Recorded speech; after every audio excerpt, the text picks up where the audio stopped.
이번 주 초부터 이런저런 제보가 들어오기 시작을 했습니다.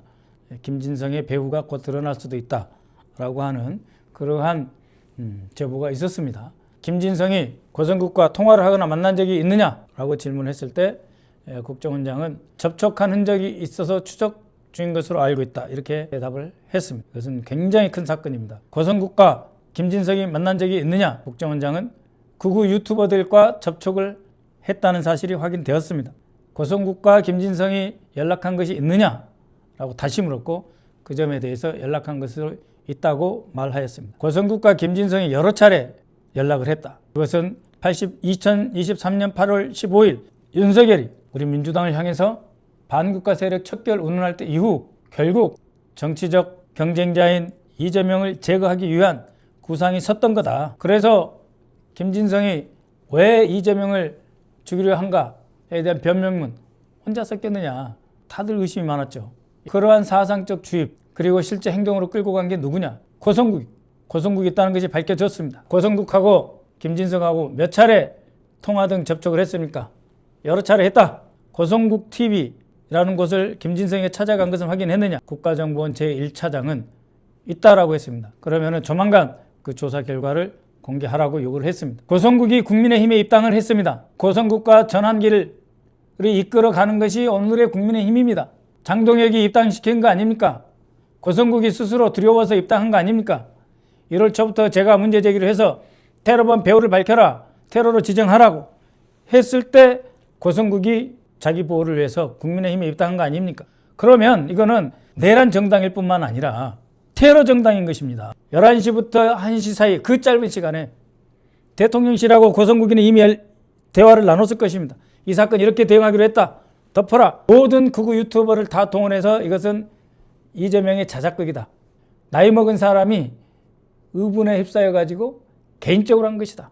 2024년 1월 2일 11시부터 12시 반 1시까지 모든 극우 유튜버들은 이재명의 자작극으로 도배질을 하고 12시 반 1시가 넘어가니까 이재명이 대표가 헬기 못 타서 뭐 한 사람처럼 갑질 운운하면서 완전히 이재명이 죽기만을 염원한 것 아닙니까? 24년 1월 2일 만약에 이재명 대표가 정말 목숨을 잃었다 생각을 해보십시오. 그때부터는 야당은 온갖 수사 대상이 돼서 온갖 죄로 다 구속되고 쿠데타 없는 쿠데타가 진행돼서 야당은 사라졌을 거예요. 경찰 쥐고 있는 민정수석실, 이 사건 터지자마자 이상민에게 무슨 지시를 했고 행안부 장관 이상민은 경찰청장 윤희근에게, 경찰청장 윤희근은 우철문 부산 경찰청장에게 무슨 지시를 했는지, 국가정보원은 이 극우 세력들이 이재명 죽이기에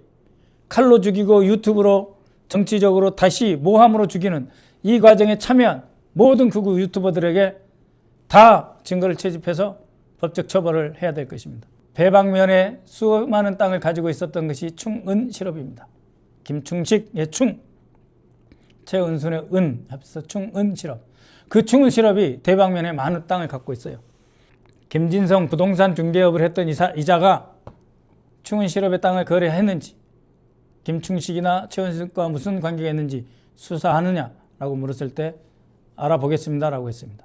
김진성이가 어느 군에 있었느냐? 해병대에 있었다고 합니다. 그런 사람이 이재명 대표를 죽이기 위해서 6개월, 몇 달 동안 칼로 찌르는 연습 훈련을 받고 극우 유튜버 고성국하고 연락해서 입장문을 준비하고 테러를 했다. 그런데 그 고성국이 김진성이 테러로 지정되는 그 시점에 국민의힘에 입당을 했습니다. 따라서 이것은 내란 세력, 윤석열 정권, 윤희근 경찰청장, 윤석열 대통령실에 있던 민정수석 비서관, 민정 관계 종사자들 뿐만 아니라 반드시 홍보수석, 시민사회 수석까지 다 조사를 해야 되고, 국민의힘 전두환이 위대하다고 생각한다는 그 고성국을 영입한 바로 그 국민의힘까지 내란과 테러를 자행하고 보호하는 이 국민의힘 해체시켜야 되겠습니다. 이재명 대통령이 되시기 전 이재명 당대표에 대한 가덕도에서 김진성 씨라는 사람이 목을 노려서 경정맥이 약 1cm짜리인데 왼쪽 경정맥 6.5mm 정도가 끊겼습니다. 목숨이 경각에 달려서 돌아가실 뻔한 정말 커다란 사건인데 그 사건을 테러로 지정하지 않았습니다.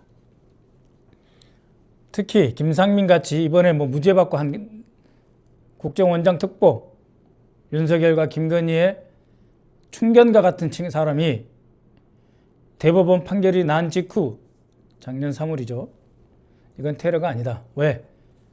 커터칼 같은 것으로 살인하려고 한 것이기 때문에 살인 미수니까 테러로 볼 수 없다. 이런 말도 안 되는 그런 보고서를 써서 사실상 허위 공문서 작성으로 해서 당시 총리실의 대테러 센터에서 테러라고 지정을 하지 못하도록 만든 그 원흉이죠. 대통령 작년 6월 3일 당선되시고도 이것을 테러로 지정하지 않았습니다.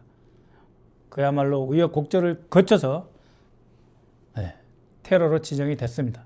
국가지정 공인 테러 사건으로 되었습니다. 가덕도에서 김진성에 의한 이정명 대표에 대한 테러 사건이죠. 초동 조사를 국정원이 들어가서 했어야 되는데 못했습니다. 왜? 윤석열 대통령실과 이상민 행안부 장관, 또 당시 윤희근 경찰청장, 그리고 우철문 부산경찰청장이 이 사건을 덮어버리려고 했기 때문이죠. 사실상 덮은 데 성공했어요. 부산 강서경찰서장 옥영미를 통해서 현장까지 싹 쓸어 없애버리는, 그러한 범죄 현장을 그렇게 없애버리는 것은 불법 아닙니까? 그런 짓을 했던 부산경찰청에 가덕도 테러 수사 TF가 있다는 것 자체가 문제가 있다. 결코 물러설 수 없다. 다시 한번 여러분께서 내란 과정을 해고해 주시고 앞으로 우리가 뚫고 나가야 될 일이 너무 많습니다. 왜 직위원회가 2월 19일을 내란 세력 윤석열, 김영현에 대한 선고 날짜로 잡았겠습니까? 2월 19일이 어느 날입니까? 아무 선고나 마음대로 할 수 있는 날짜, 그러고 나서 북부지방법원으로 도망갈 수 있는 그 시간을 벌기 위해서 2월 19일 잡은 거 아닙니까? 눈 똑바로 뜹시다. 조의대 직위원 물론이고 검찰 확실하게 뿌리 뽑아야 됩니다. 힘 모으고 싸워 나갑시다. 화이팅! 설 잘 보내십시오.